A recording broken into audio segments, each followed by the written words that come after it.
Harriet Tubman. I lived in the shadows, out of sight of the light of liberty, and I heard their voices call out to me in the dark. They were the voices of slaves. They were the voices of my people. When I heard them, the earth moved under me. Rockets burst in my head. They were the voices of God. I was Moses. Go down, Moses, way down in Egypt land. Tell old Pharaoh to let my people go. Destination Freedom.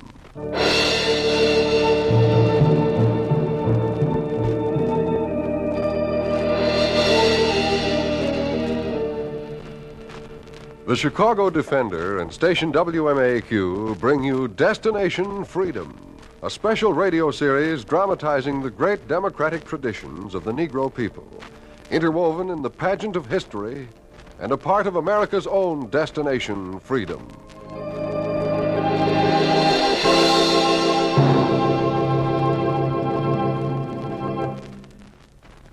Today, Destination Freedom dramatizes the story of one of the most remarkable women in world history.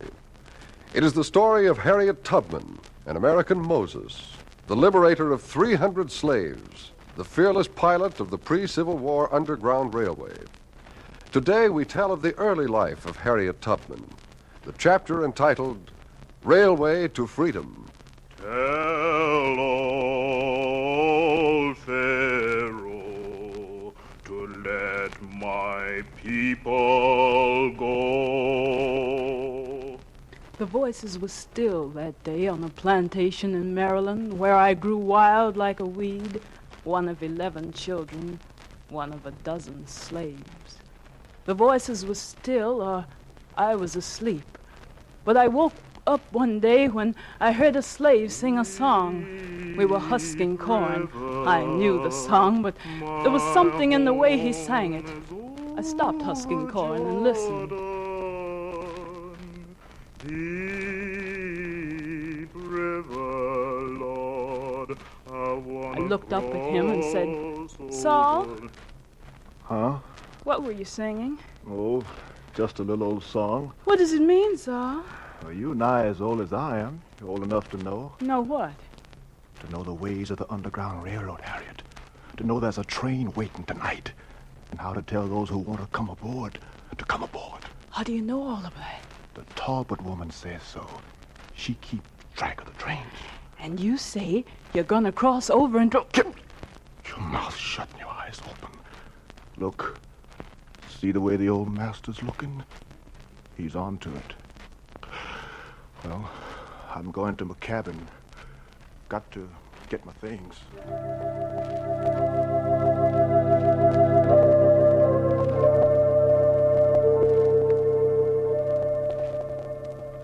I kept my eyes open, wide. Saul walked to his cabin. The master followed him. I followed them both. And as I came to the cabin, I heard angry voices. I stood in the doorway and watched. Run away, will you? No. I'll teach you. Let go. You're choking me. Let me go. I'll kill you, that's what. I'll kill you. I know about your plot. I've watched you. Let me go. Saul broke away and ran out past me. The master came after him with an iron bar in his hand, and I stepped in the way. I blocked the door. Get out of my way, girl. Move or I'll crack your devilish head. I was afraid, but I wouldn't move. I saw him lift the iron bar, and then his hand struck down. Oh!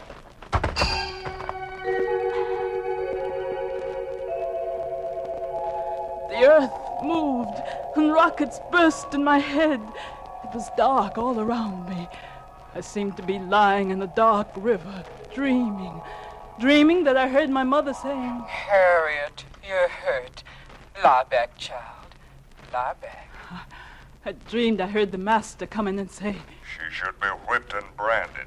She tried to block my way. Why can't she be peaceful like her brothers? I should have her Oh, whipped." she's a good child. She just followed her mind. She's a very good child. and I dreamed the master came in again and again to look at me. He had slave buyers with him, and he'd say, There she is, a girl in her prime. How much am I bid? How did that deep scar get on her head? I buy live slaves, not dead ones. Well, is she dead or alive? Of course she's alive. Next, how much am I bid? She lies there staring like she's in another world, like she's sleeping with her eyes open. I bid nothing.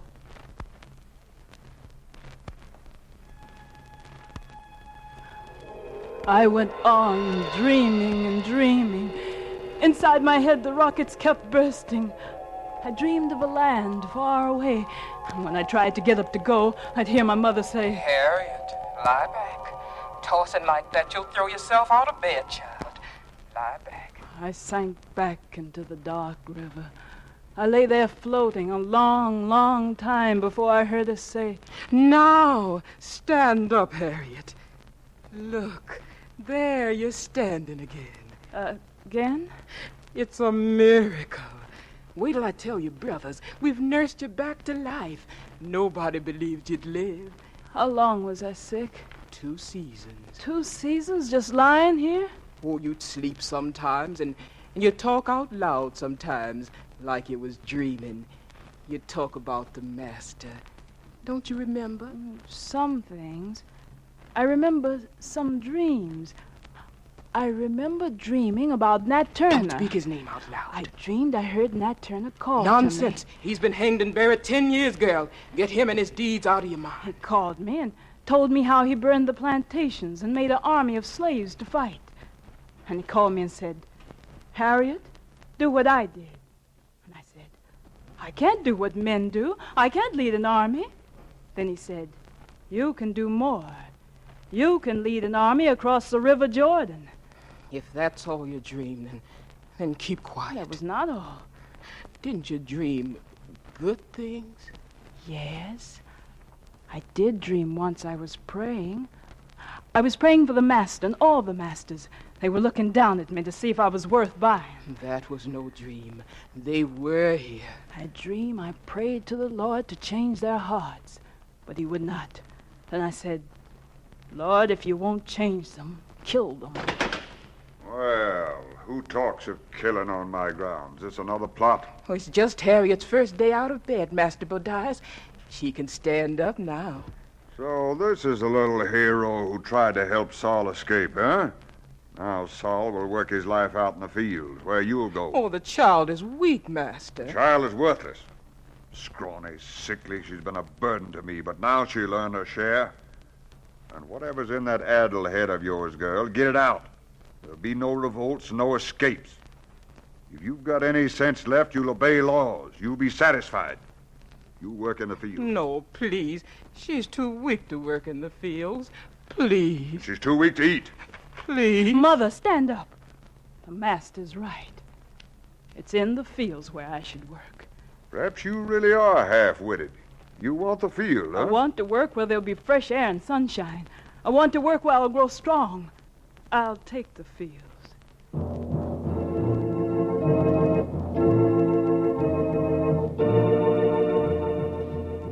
And I went into the fields. I was weak. I wanted to be strong. I plowed the grounds, dug the ditches. I drove oxen. I worked in the yards. I did a man's work. I kept my dreams wrapped around me in the sunshine, in the open air. Though some slaves still slipped off on the strange underground railroad, I wasn't ready. I wasn't ready until I lost my fears.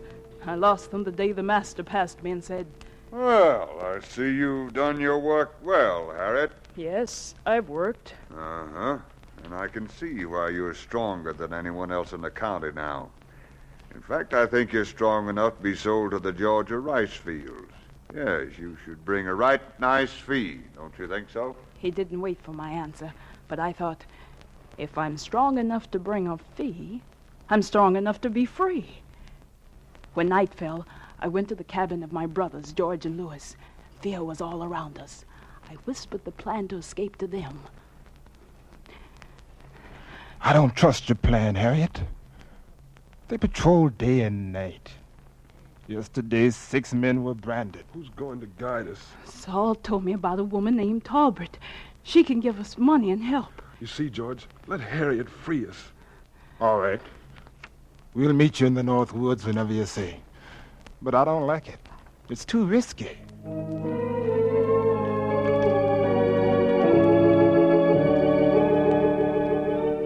I slipped away. I went across the valley to the house of poor white cobblers, the Talbots. Mrs. Talbot saw me coming and motioned to me to stay in the yard. She went in her house and came out again with a letter in her hand. Here's some money. It's not much, but it's all I have. Take this letter to the next station. They'll help you from there. How far is it? It's near the border of a free state, Pennsylvania. It'll be a house with a cross on the door. Eileen! Eileen, who you talking to? Nobody, Jed. Nobody. Just looking at the stars is all. It's my old man. He hates the slaves. They're the cause of us being poor, he says. Eileen! You getting mixed up in that underground business again? No, Jed, no. I'm coming. Hurry now. How'll I go? How'll I know the way? Just follow the North Star. Eileen! Eileen!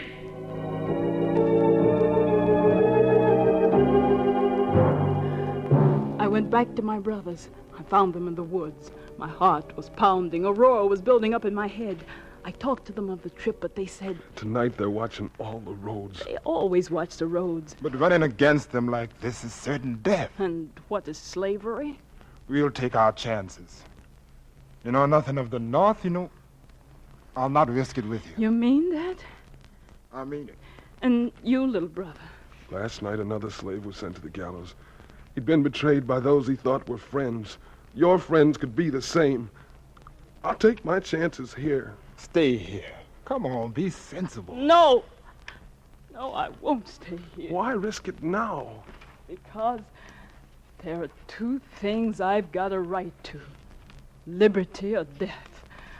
One or the other I mean to have. I shall fight for my liberty. And when the time comes for me to go, the Lord will let them kill me. If you go, you'll go alone. I'll go alone. Then go your way. Louis, come on. Come on. Brother! Oh, brother, don't leave me alone. Brother! The earth moved again. The rockets were off in my head again. I turned round and round. I thought of my mother, brothers, sister, in the row of cabins I could see from where I stood. Then I turned and looked up at the North Star. It was brighter than any star I'd ever seen. I walked toward it.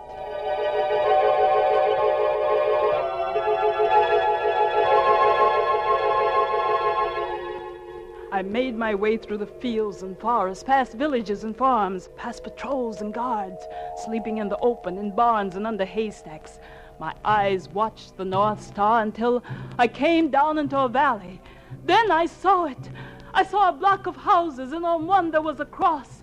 I forgot the slave hunters and the patrols and broke into the open and ran toward it. Someone behind me shouted, "Hey, you! Stop! Stop!" A patrolman. He'd seen me. Stop or I'll shoot. I ran down into the valley toward the house. I heard the shot and stumbled. I got up and ran on until I lost sight of him. I reached the door, threw myself on it, and beat against it. Let me in! Please, let me in! The door opened, and I was inside. It seemed like a dream. I stretched out my hand, and a hand met mine. It was warm. Two strange faces looked into mine. One said, Levi, take her behind the door. The patrol's coming. You help the woman. Let me handle the patrol, Hannah. They'll be suspicious of you. They're coming. What will you tell them? I'll tell them the truth. Hannah, you can't let them take her back. Wait, woman. I live by my religion. They know that. I'll let them in and answer them. Well, man, do you have to tear my door down? I'm sorry, Madam Godman. A runaway slave came this way, trying to cross the state line, I reckon. I'm only doing my duty. And what do you expect me to do? Well, my men are searching the houses along this way. You want to search my house? Oh, no, you're a woman of God. You'll tell the truth. Have you seen a slave come this way? A slave? A slave. I've never seen a slave. You're at the wrong door. Thank you, Madam Godman. Thank you. You did it, Hannah. The Lord will forgive those who lie to save a life. I did not lie. But you told him... I told the truth. He asked if I'd seen a slave. The Lord says all men are brothers. In the eyes of God, there are no slaves. There are only men and women. I believe God. Who do you believe, Levi?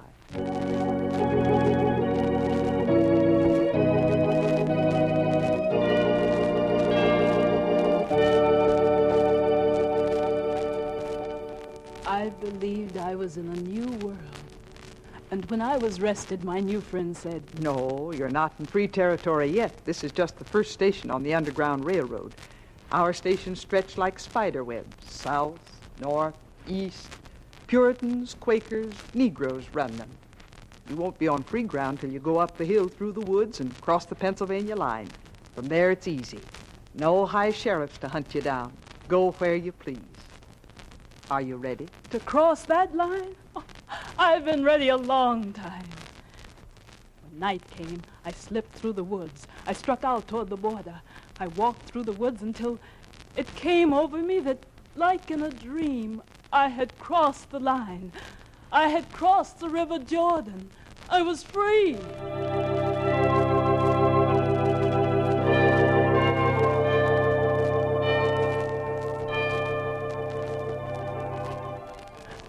I stood and looked around me.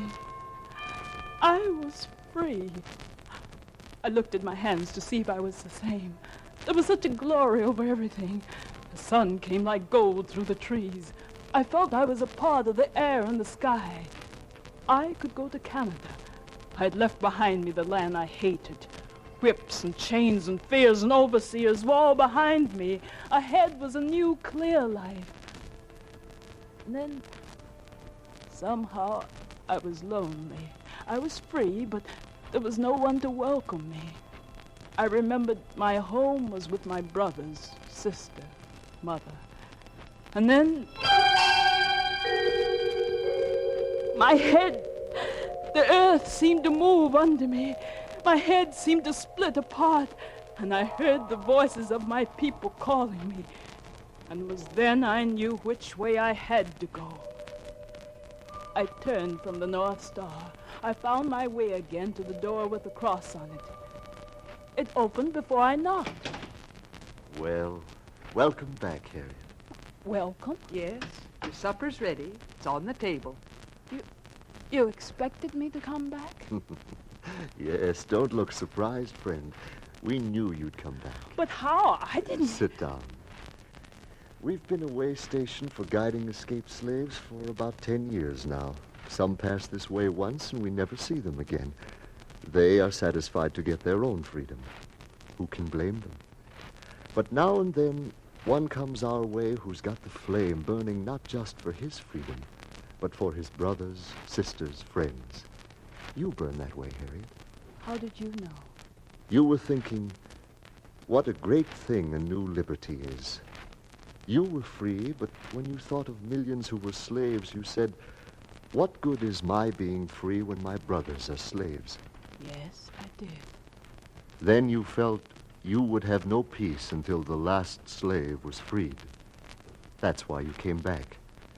Many men, white and black, feel that way. It's why we run the underground. Our part is to wait for slaves to escape and to help them on. That's not the part I want to play. What part do you want? I want to go down and bring them out. I want to put them on the train and guide them. I want to be the conductor.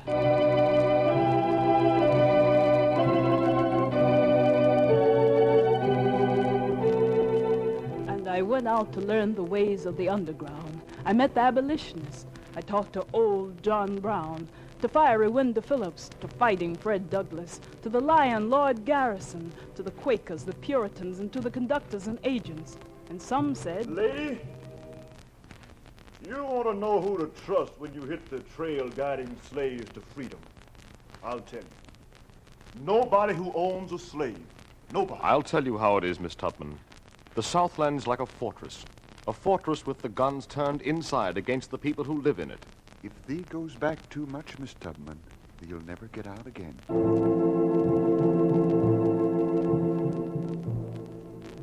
And I worked winters for money to buy food and clothes for slaves, and money to bribe guards and patrols. I worked the lumber mills in Canada all winter to make the money to go down into the fortress. One day, when the boss counted out my season's pay, I thought I had enough to start. $65, $78. There. You earned it, all right. A right good log cutter for a woman. Sorry you ain't staying on the next season. I would, but I've got other work to do.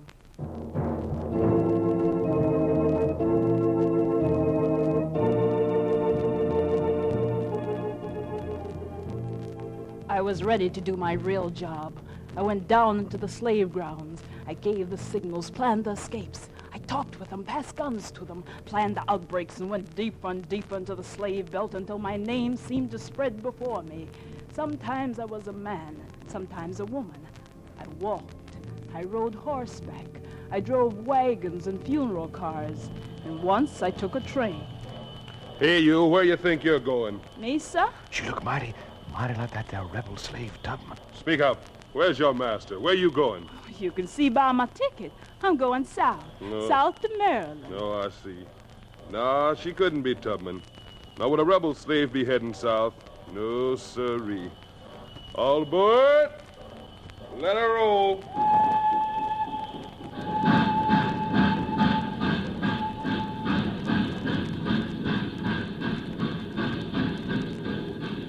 I rolled into Georgia and rolled out with slaves into Canada. I rolled and roamed the plantations. And when I knew my strength, I went into the state where I was born. I went into the region of the master I had escaped. I went back for my family. I had heard their voices call stronger and stronger. I had heard the voices of my brothers and my mother. I came into the village at early morning. I was an old woman with a cane. I walked near the slaves, searching for faces I knew. Then, just 2 yards from me, I did see a face I remembered. It was the face of my old master. Old woman, where do you belong? Yeah? I said, where do you belong? You say something? Of course I said something. Your mouth opens, but I can't hear no words. Get out of the way. Deaf. Stone deaf. I got out of the way. I hobbled off to the slave quarters. I moved about until night, and I found the cabin of my brother. I opened the door. Then I stood in the doorway. I could see Louis struggling to rise. He thought I was the overseer. Is it time for work already? What time is it? It's time to be free, Louis. What? It's time to be free. Your voice. I'm Harriet. Harriet! Quiet. Wake up the overseer. Where's Mother? Mother? Yes, where's Mother? She and our sister were sold. Where? To whom? I don't know. South. I did my best, Harriet. I couldn't help them. Never mind. Wherever they are, I'll find them.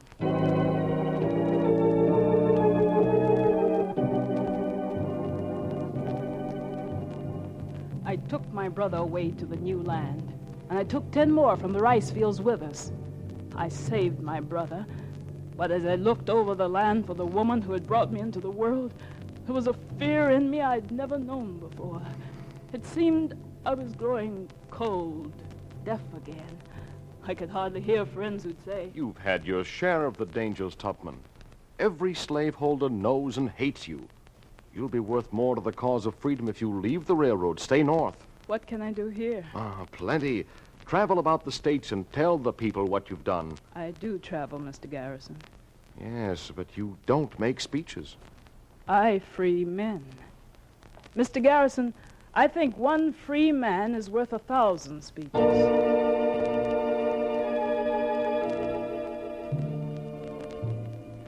I didn't say that the pressure on my head was almost too painful to bear. I knew being still would never stop it. I went down again into the armed camps. I went searching along the levees, the swamplands, looking among slave workers until I saw slaves marching from a mill. A guard was calling them on, and one came by, an old woman who looked older than I had ever pretended to be. She looked up into my face. It was my mother.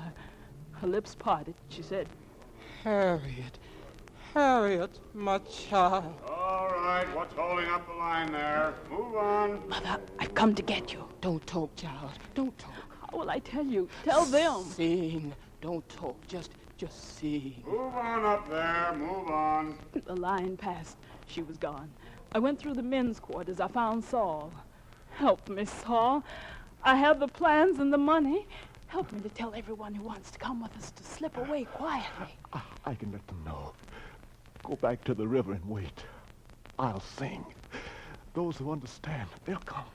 That evening, Saul walked by the cabins, walked by the overseers and the guards, and he talked to the people. Steal away, steal away, steal away to Jesus. Steal away. And by nightfall, 19 had stolen away quietly to the riverbank. At night, we waded through the waters. We struck out for Canada. We dodged patrols. We climbed hills. We moved by day and slept by night. One was afraid and said, We'll never make it. Already they're catching up with us. The dogs will be on us. We crossed the river again. Once we fought off a patrol and escaped to the hills. Then one man fell behind. One man said to me, I'm not going any further. You're out of your head. I'm going back to live. I won't die out here. I had an answer, an old answer I'd used before on other trips. I put it against his head. Why do you point the gun at me, Harry? You'll go on, or you'll die. Oh. Which is it? He went on. Night after night, clouds covered the North Star, and I felt the trees for the moss to tell our way. We trudged on, tired, hungry. My mother kept beside me, her head high. And then we broke through the forest and into the clearing. We crossed into Canada, and this time there were people to welcome us. Harriet, come over here. There were Levi and Hannah, and agents from the road. There were hundreds of freedmen I had brought out of the slave fields. Then I listened to their talk, and it seemed I had made my last trip. Sure you're going to stay home now, Harriet? I believe I will. I believe we can get another conductor. I believe I would like to rest and forget. But then my head seemed to roar again. I heard voices call. Oh, Harriet.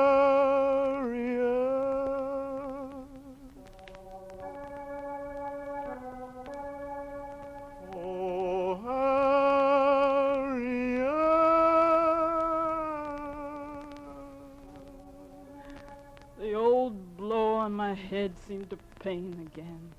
The earth moved, rockets burst in my head. I listened to the voices. They were the voices of slaves. They were the voices of my people. They were the voices of God. I was Moses. I answered them.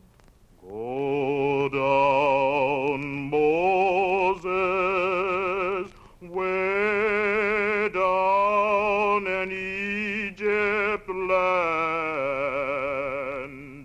Tell old Pharaoh to let my people go.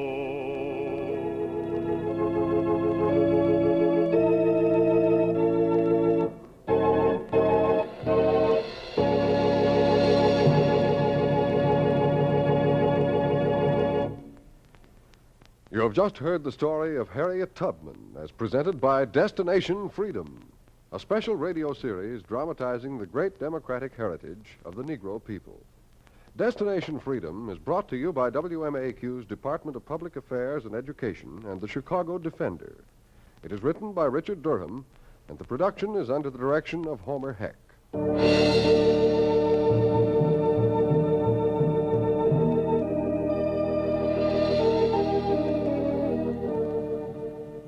The role of Harriet Tubman was played by Weslin Tilden.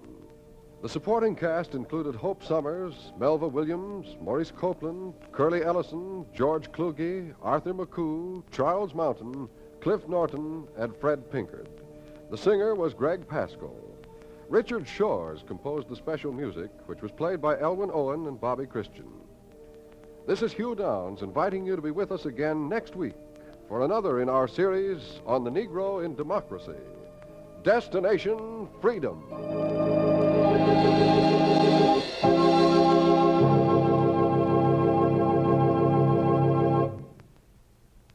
This is NBC, the National Broadcasting Company.